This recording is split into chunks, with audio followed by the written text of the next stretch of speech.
Okay.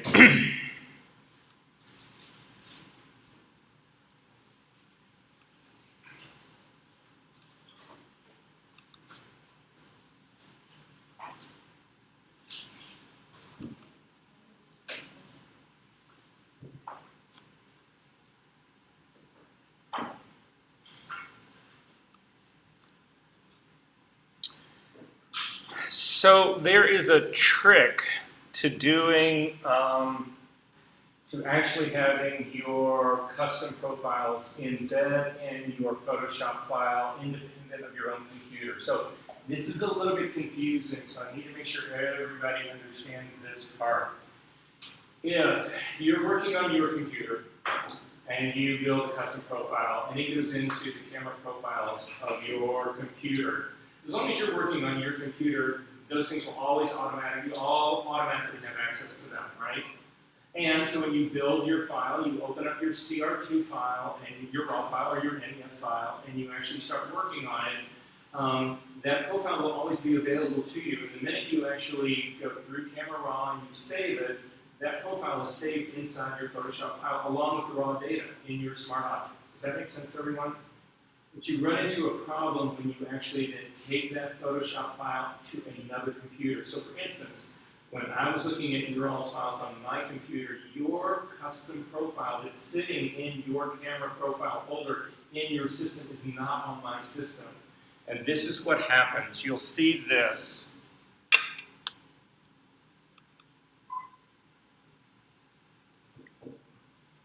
If you open up the RAW file, open up the Smart Object back into Camera Raw, you get this. And you see that little warning triangle thing right here? What that's telling me is the profile is not installed on my computer. That link got broken. Does that make sense? However, if you start, instead of starting with your CR2, you start with a DNG copy of it, the profile is carried in, and the DNG stuff has that, and it gets embedded in this. And I'm going to show you another one of Michael's that has that. So in that case, that was a PSD, and it was not started. It was started straight from the CR2. But in this case, you can see that because he started it with a DNG, the profile is actually in here. So the trick to doing this is open your CR2 to begin with in Camera Raw, assign the profile to it, then go back down to here to save image. This will create an updated version of your DNG, and then start your Photoshop file with that DNG file. Does that make sense? Who did I lose on that one?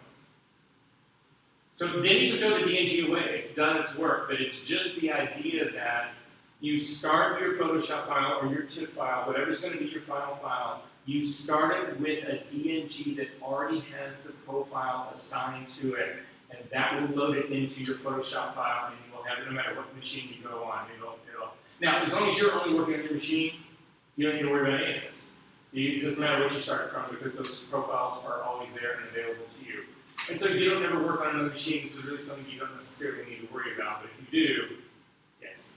So if you were like to pull up and didn't have the profile, it loses that like edit. I'm sorry, what? It will like lose that edit. Oh yeah. So I mean, you'll see right here. I'm going to go back to that one just to show it to you again.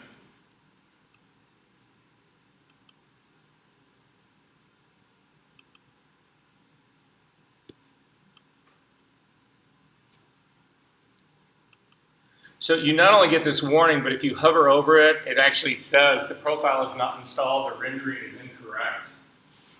Yeah,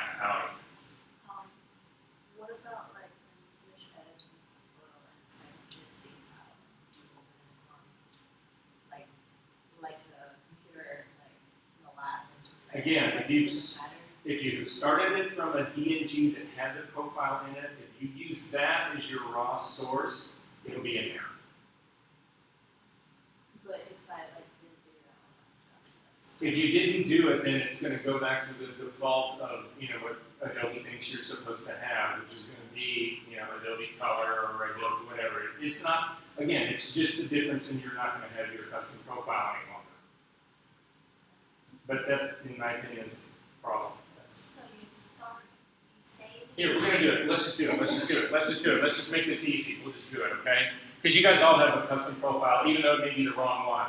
We'll just go through the process because I don't have any here. So let's just do it. That'll be the easiest way I think about going about doing this. Okay. Okay. So I'm gonna cancel out of this guy really quickly. I'm gonna get rid of this part. So let's go back. I think you guys maybe still have this. If we go back to our class number 2 files, I'm pretty sure that's where this is.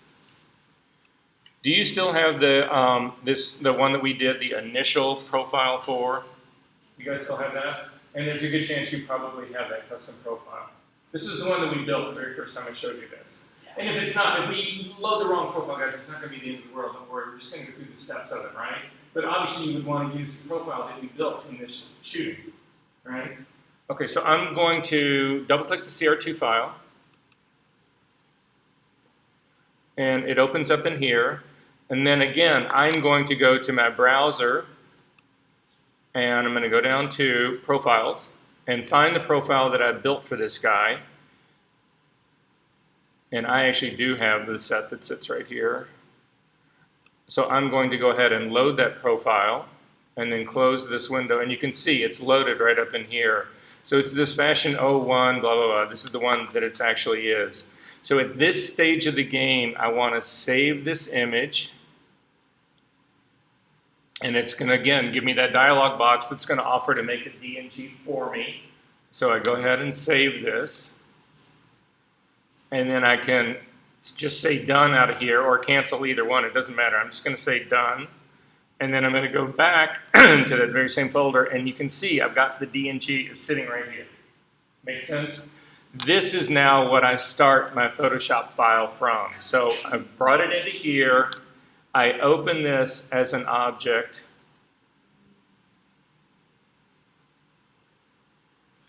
It's now got my raw data with that profile embedded. I'm going to save this as a Photoshop file.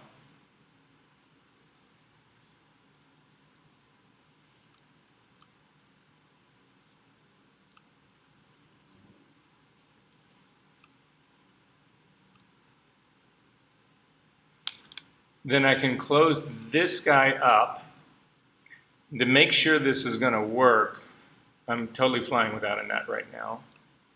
I'm going to go to my library and I'm going to throw away all of my custom profiles. So application support, Adobe, Camera Raw, camera profiles, and I'm going to throw all of these guys away.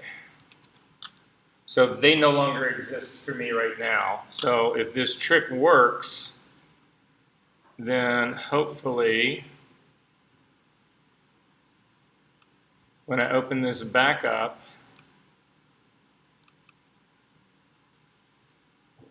and double click on this, the profile is there. It's embedded into my Photoshop file, even though it doesn't exist on my computer any longer. If you strictly start with a CR2 file, that does not happen. Are we good on that part?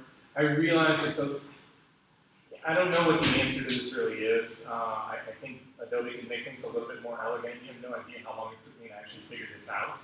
Because it's nowhere in their literature. They don't talk about any of this. It's like they make this thing the #1 priority front and center. They move profiles from the wasteland of camera calibrations all the way to the end of those up to the very beginning, saying how important it is, and then don't tell you how to use it. I'm going to cancel this. I'm going to put all of my profiles back.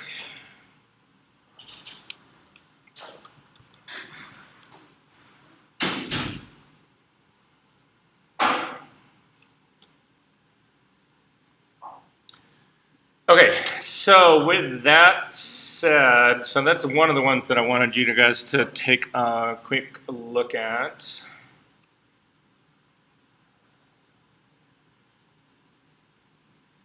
But really quickly, this is just on my notes right here, really fast. Is everybody feeling comfortable about this custom profile situation? Are you guys good on that whole part? So again, I'm just going to throw this out to you because I have no idea where you're going to sort of like head in the future, but sort of the way that I think it should work, the way it's always worked, it's worked for thousands of years, is you guys, I think unfortunately a lot of educators are under the illusion that you guys are going to walk out of this, the Art Institute, at the end of your senior year, and you're immediately going to become a living, breathing, working photographer, and it just doesn't work that way.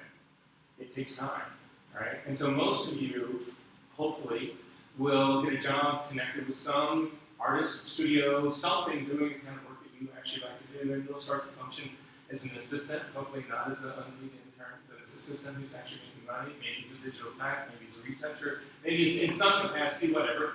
You spend time with them, you start to develop your network relationships, your own clientele, you start to steal clients from them. It's inevitable, it always happens. And then you have a career, and that's great. That's sort of how it actually goes down, right? So in that vein, in that respect, hopefully I can tell you some things along the way that will help secure you in those roles and those positions. And one of them is to go into a photo studio and say to a photographer right off the bat, would you like me to profile on your cameras? Because I'm promising you that 90% of the pros out there don't have a clue about this. Not a clue. And all of a sudden you're in like, oh yeah, I'll profile your camera for you, and here, I'll give it to you. And they're going to be like, okay, they really know what they're doing, so yeah, I want that guy, I want that girl, I want them back. Does that sort of make sense? So again, it's all those things, just so you know. The other thing is that who in here is a great joke teller? Anybody? A good joke teller. I am an awful joke teller, awful. I know like 2 jokes and I've told them for my entire life and they're both lame. However, funny people like to be around funny people. And so there's a whole string of stylists and photo assistants that I work with that are hysterical. And they work all the time, just because they're funny. And people want to be around them. I mean, they have to be able to do the work. Don't get me wrong. It's not like they can be funny and that. But that's just, it's so, anyway, work on your routine. That's all I can say. Doesn't that sound sad in its own real way? Yeah. How does he work all the time? He's funny. Wait, what about the person who has really talent and all that? Yeah, it doesn't really matter. Okay, so really quickly, I just want to take a look at a couple of these guys and have a quick conversation about a couple of these. So this was Jose's, and I actually thought this was well done. So I'm not just about showing people who've done stuff wrong, but people who've also done stuff that I thought was done pretty well. There's a couple of things that I look at for this, and you can see this is sort of the way he's processed this image out. And it's a pretty standard thing. What tends to happen with these images a lot, and it's one of the reasons that I use this, is most people's temptation in this is to, let me double click to get back out again really quick. Most people, their temptation in this is to bring detail back into this part of the building that's blown out. Most people's temptation is to bring detail back into the hair. It depends. It's interesting how some people choose to deal with the window that's in the background. Most people, the way they go after it is to make it darker as well. So there are these decisions that people make, and they're not necessarily the ones to make the best image.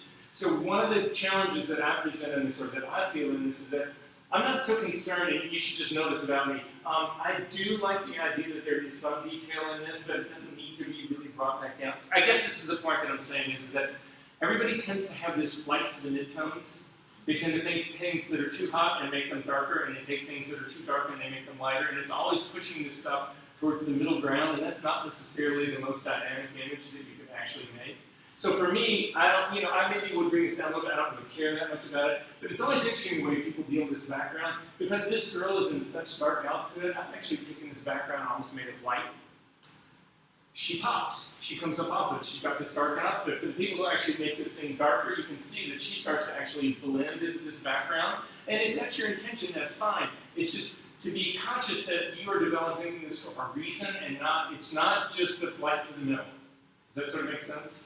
So at any rate, but I thought this was pretty well done. The 2 places that I look at an image really quickly, I'll show you that. I'm going to zoom in right here. into this area right in here. And you can see that this area of her, whatever the hell thing is she's wearing, this area of this black garment, whatever it is, that's sitting right up in here, this is full of detail. You can see I'm up in the 50s and 60s, high 50s and 60s. Again, my target for this to have shadow detail. I don't think this is shadow detail in this area. I just know that that's going to print really well. I know that I'm going to see all the detail in that. Where I start running into trouble, I know in my printing, is when I hit those mid-20s and below. I know that that part's going to go. So I look at this area that's over in here. Now this is actually going to be a much darker area that you can see right over here because the way I've got a reflector that's hitting this girl to actually light her front, but the reflector is to the side, and the way this is actually wrapping around her body, you've got a different light here, you've got your main light that's actually here. And as we start to wrap around the side of her right here, this actually starts to drop off into shadow. And it should be that way. And again, I look at those numbers right there, and I can see that I'm in the low 30s. So this is a really good point for me. I feel good about that because that is shadow detail that I definitely want printed. However, you can get down to areas like down in this area right in here. That probably should have some shadow detail in it. Let's see if I can find something. Something in here should not. So when I look at that inside of her sleeve, that is clearly should be in much, much deeper shadow. And it is. It's in the 14s. That thing will print in solid black. So I feel good about where the shadow detail in this image is. He's actually processed it right. He landed on it right. So that part actually works for me. Does that sort of make sense? The other thing that I look at, and I look at it all the time, and we talked about this when we were actually doing our, the very first of the shooting those cards when we all have the cameras and we're all sitting out in the lobby and we were shooting those cards. And we were talking about actually using those cards to, again, we would color balance and then we would read the white patch. And the white patch needed to be where? What numerical value? Range? 245 to 250, right? And again, the reason we knew that was because we had looked at this print right here and we had determined that that range was where highlight detail existed. That little white patch on the card should have highlight detail and everything was good. Does that sort of make sense? So, but I also gave you guys another check for that in case you were trying to assess exposure that did not have a card and it had to do with Caucasian skin. And you guys remember what that was? The red channel only, and what was the range? 225 to 245. That's going to be my range. 225 in the arc channel, and it's a highlight on Caucasian skin. It's not just any area in there. It is a highlight. You're looking for the brightest spot, not a spectral highlight. So if you've got somebody who's got really oily skin and the sun is hitting them direct, and you get that spectral highlight, that's not what I'm talking about. What I am talking about, if you look at this girl's face in here, I'm going to zoom in. Does anybody know a quick way that I can find out what the hottest spot on this girl's face is? Do you guys all have a copy of this image open? Just open your own copy.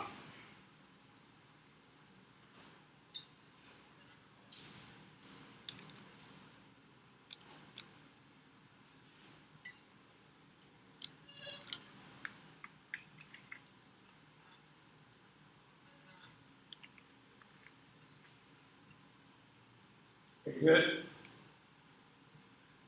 Okay, go to the very top of your layer stack because we want to do this up on the very high end so that we make sure that we're including everything in here. So at the very high end of your layer stack, come down and we're going to add an adjustment layer. So again, it's the little icon that's at the very bottom of your layers palette. Click on that, and what we want to put on here is a threshold adjustment layer. And when you throw a threshold adjustment layer on here, what it does is it turns your image into a black and white. And you can see up here in the properties panel that it actually, by default, it always comes in with this little slider sitting right in the middle. It's middle grid at 128.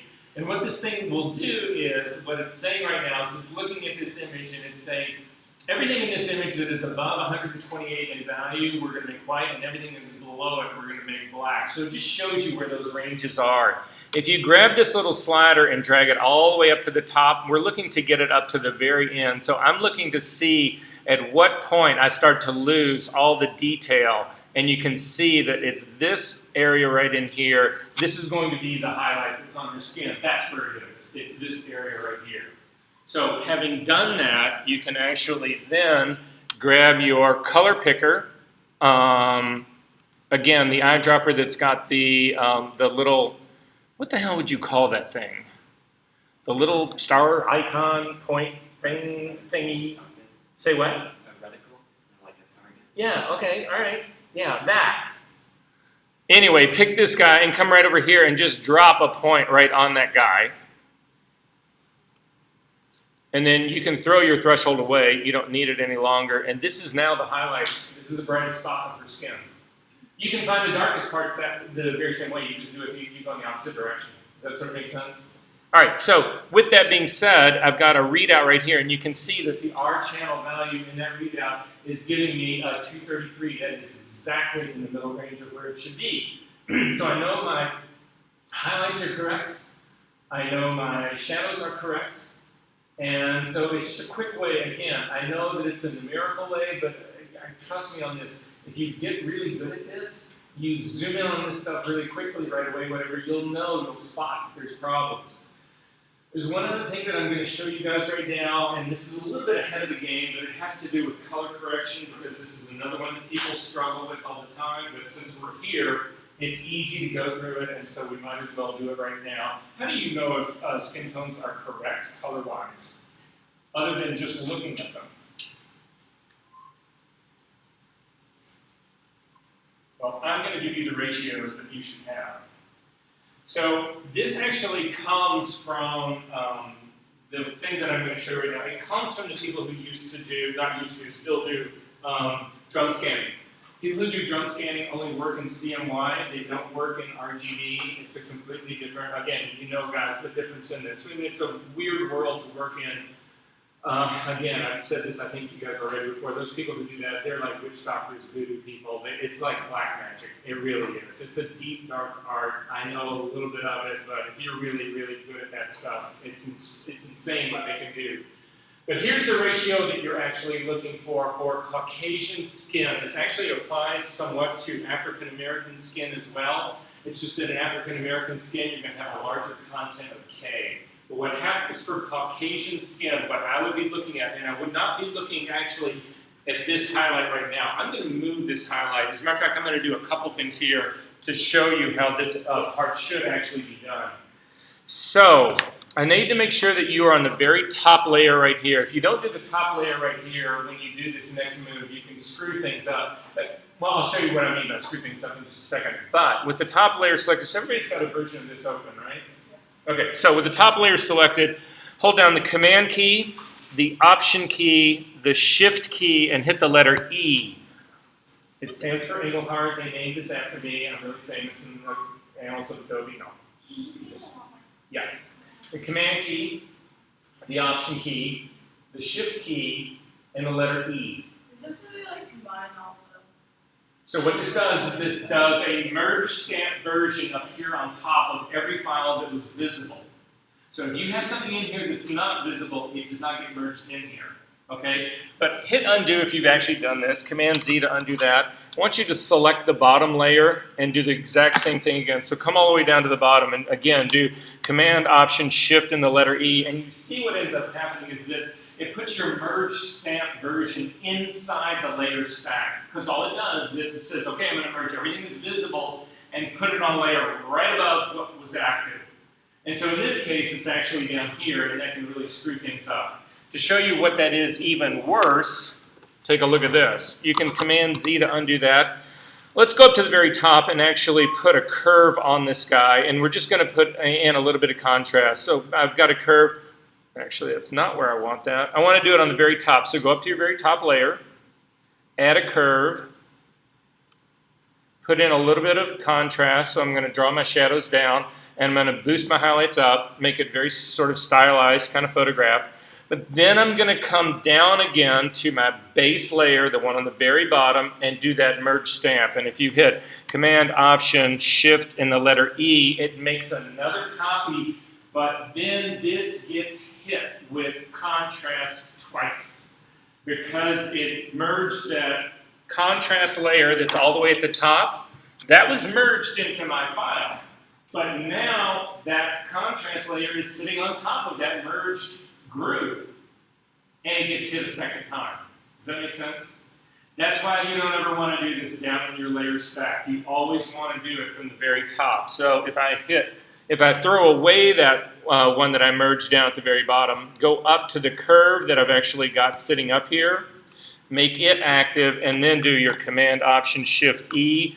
The merged version of this, the curve is embedded into this, but yeah, the whole thing is sitting up here on top. You'll also notice that when you do these are no longer smart objects when you do merging like this. This does not stay as a smart object because you are compressing all of that stuff together. You no longer have that smart object integrity. Does that make sense? We good on that part? So I'm going to throw that away and the curve away as well. And just go back to where we were. Very top layer, Command Option Shift and hit the letter E. And then you want to blur this image. You want to blur this layer. We're just using it for purposes to assess our color in here. So I'm going to put a Gaussian blur on this, and you just want to soften it up. And the reason you want to soften this up a little bit is that I'm trying to pick an area that I feel like is general skin tone. But skin has a way of being blotchy. The sample point that we pick could have a pimple on it. There could be a scar. There are all sorts of things. So at any rate, I just typically blur these. How many people in this room actually scan things like magazine images or anything like that to use in your work? If you're doing any of that kind of stuff, it's the same thing. If you're trying to assess color in that, the problem that you have on a scan from a magazine is that you got a halftone dot in there, and so trying to find color is really hard. If you blur that entire image, then you can get a legitimate reading on what the color should be without worrying about hitting a halftone dot or anything like that. So we do that. I do this all the time because it gives me a safer, more generic version of the skin tone readout. I am going to grab this, so I'm going to say okay to this. I put a 5 pixel radius on mine. You're just trying to blur it up some. I'm going to grab this point, the color readout point that we've got right here, and I'm going to move it over into something that's not really so highlight. It doesn't really matter entirely whether it's highlighting, shadow, whatever, but just sort of in a general range over in here that's actually got skin tone in it. I might actually come up here just a little bit more. I think I'm going to pull it away a little bit more, a little further over in this direction, and I'm going to leave it there. When you're doing this trick, you want to avoid makeup. You do not want to put this anywhere on a cheek or anything like that because makeup can actually pervert this color. So what you're looking for is just a general skin tone readout. Some people will do it on hands, some people will do it on arms. One of the problems that you run into with those is that if people have been standing like this for a long enough time, blood has rushed to their bottom of their hands. You'll see, I don't know if you guys work with many professional models, but people who are really good at this, who do a lot of modeling and know what they're doing, they're constantly doing this. And then they'll drop back down to be shot, and then they'll go like this again, because all the blood is running to their hands, and your hands, you guys, when you retouch, you'll see hands tend to be much rarer than faces, and so at any rate, just something to be aware of. So at any rate, I'm going to put this down on there, and then I've got my 1-point readout, and you can see it's right here. It's an RGB value, but you don't need to keep it as an RGB value. You can change this. So in the little drop-down menu here, you want to come down to CMYK. Now, we haven't changed the image to CMYK. We've simply converted what the readout is. This is just a readout that's actually happening in, it's just giving us a value of those readouts. If we were to convert this image to CMYK, that's what they would be. Does that make sense? But you know this is still an RGB image because it says it right up here. This is still an RGB guide. We're just getting the readouts in this.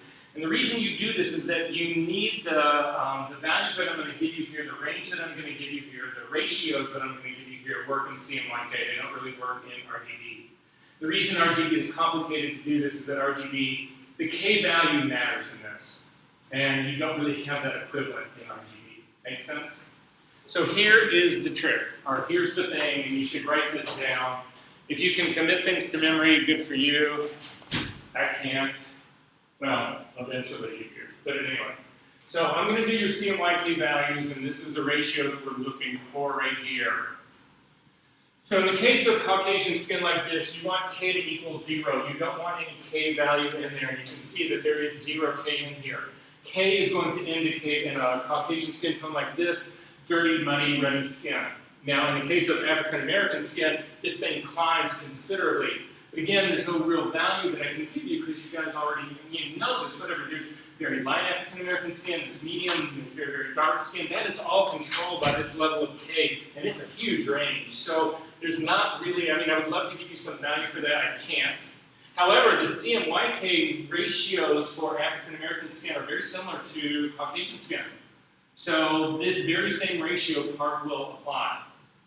So then, in terms of the ratio structure for right here, M always equals M, which means that we're not going to change M at all. M is going to stay like it is now. Some people, when you go to put a curve on here to adjust the skin tone, M will slightly change, but again, we're still looking for this ratio to be the same.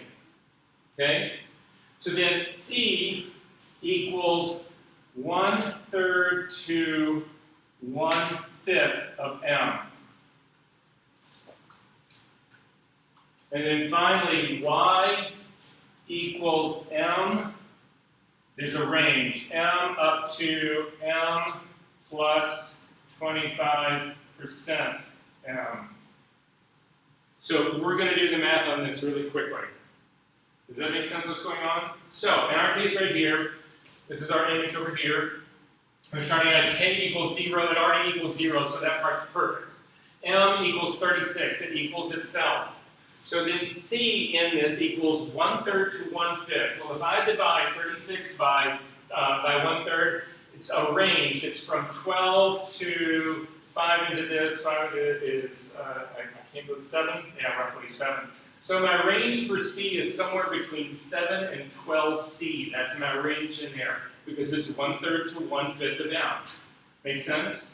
And then my range for Y is, it's equal to M, so again, it's a range. It's going to be 36 up to 1/4 of 36 added to 36 is 9 on top of that, 45. So my range of Y should be between 36 and 45. Does that make sense?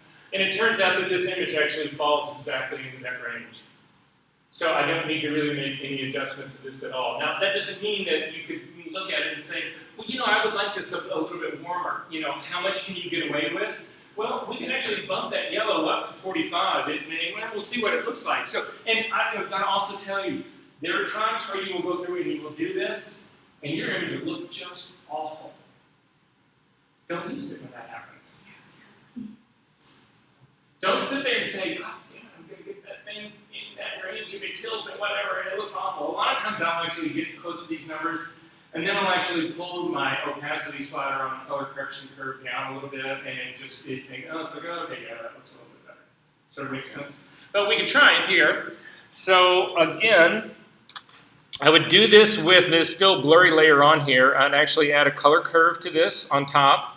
And if I want to boost the Y value, again, I can still do this in CMYK. These are all simply the complements of the RGB. So if the blue channel is the complement of Y, I simply drop the blue down and it boosts the Y. So I'm going to come over to my little drop-down menu right here and pick the blue channel. I am going to use the targeting adjustment tool. It's this little hand right here. What this does is it allows you to click a point on your image and it'll set a point on your curve that corresponds right to that point. So that is what I'm going to do. I'm going to come over here and click, and I'm going to watch these values right here. I'm going to watch this yellow value right here. And again, I'm going to drop my blue down to boost that up. And I said I could go all the way up to 45. So that would be about the max extent that I would probably want to do that. And so again, I'm still in my range. Everything else in here is still working perfectly. So I'm going to double click on the hand. I'm going to turn the blur layer off. And actually, if I want to get rid of this point or just hide it, if you want to get rid of it, click on the color pointer guy again, and you can you just click on clear all, and it'll actually get rid of it. And then I'm going to zoom in just a little bit to sort of see. And so this is the difference in what I just did. That's the yellow that I actually just pumped in there. And you can see it's pretty extreme, even though it's only like 6 points.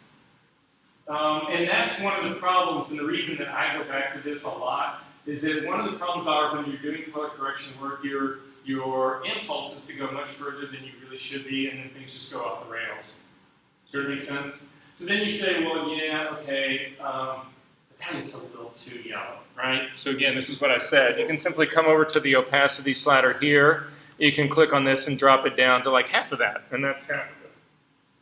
Are there questions about any of this?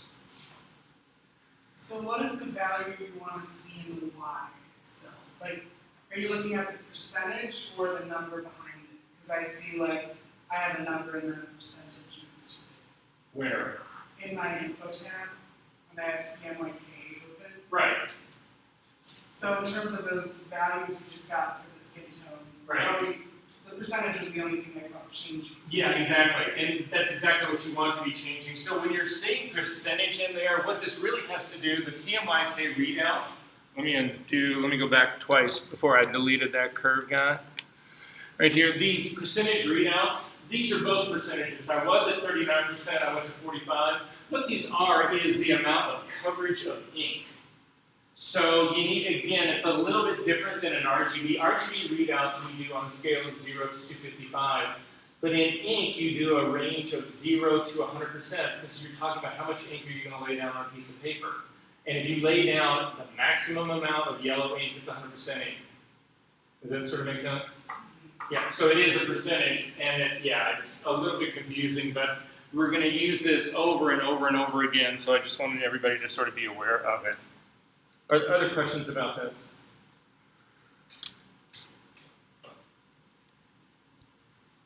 I want to show you Marge is next.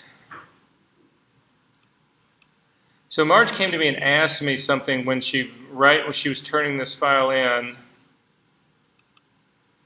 And she had this weird white line that was around her image. And she goes, "What's up with this?" And all I said to her was, I didn't really take time, unfortunately, to look at the image enough. And I just said, well, that's something that's a consequence of actually doing the masking part here. It's an issue with your masking, whatever. But the whole refine edge thing will actually fix this, whatever. But no, the whole refine edge thing won't fix this. What do you guys spot wrong with this image? Anything? She's got competing masks down here. And for no reason. So the truth of the matter is that what she's showing here is all of this image right here. So this mask right here on the bottom part is showing the body only, and this one on the top is showing the background only. But this mask right here is redundant because this mask up here is doing both. It's hiding the body to show this one, and it's also showing the entire background, which would overwrite this whole background right here. Does that sort of make sense? So you should know this about using masks. So if everybody could do this actually on their own as well. If you hold down your Option key and you click on the mask, you can actually see it and you can work on it. If you hold down your Option key and click again, you go back to the normal part of it. But if you hold down the Shift key and click on your mask, it puts a red X through it, and what it's done is it's temporarily turned the mask off, and you can see that little line that goes around the outside edge, whatever it is, now disappeared. The truth of the matter is you don't need this mask. You can simply throw it away, and then your image will be great. Are we good on this? All right. And that is about all we're going to go through because everybody, here, actually, I'm going to show you one more. I'm going to show you Carson's really quickly just because. I realized what I did. You know, the thing is though, and again, because I know. I kept opening it and I figured that it would just automatically go to my profile. Uh-huh. But like when you talked about saving it with the profile in it, Right. I hadn't done that. You were not alone in this. You were not alone in this. There was only one or two people that ever Yeah. got it, managed to get it, and it was just a consequence of. Yeah. To color, and I didn't even think that it would. Yeah, but the reason I'm showing yours is not for that reason. All right, so